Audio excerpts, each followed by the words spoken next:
প্রদেশ কংগ্রেস ভবনেও রবিবার doctor B আর আম্বেদকরের 134তম জন্ম জয়ন্তী পালন করা হয়। উপস্থিত ছিলেন প্রদেশ কংগ্রেস সভাপতি তথা পশ্চিম ত্রিপুরা লোকসভা আসনের ইন্ডিয়া জোটের প্রার্থী আশিস কুমার সাহা, বিধায়ক সুদীপ রায় বর্মন সহ অন্যান্যরা। উপস্থিত সকলে ডক্টর বি আর আম্বেদকরের প্রতিকৃতিতে ফুল দিয়ে ওনার প্রতি শ্রদ্ধা নিবেদন করেন। প্রদেশ কংগ্রেস সভাপতি আশিস কুমার সাহা জানান, দেশের প্রথম আইনমন্ত্রী ডক্টর বি আর আম্বেদকরের 134তম জন্ম জয়ন্তী রবিবার প্রদেশ কংগ্রেস ভবনে দিনটি যথাযোগ্য মর্যাদার সহিত পালন করা হয়।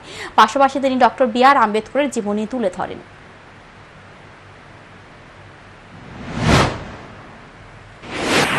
134তম জন্ম জয়ন্তী উপলক্ষে ত্রিপুরা প্রদেশ কংগ্রেসের তফসিলি জাতি বিভাগের উদ্যোগে আমাদের প্রধান কার্যালয়ে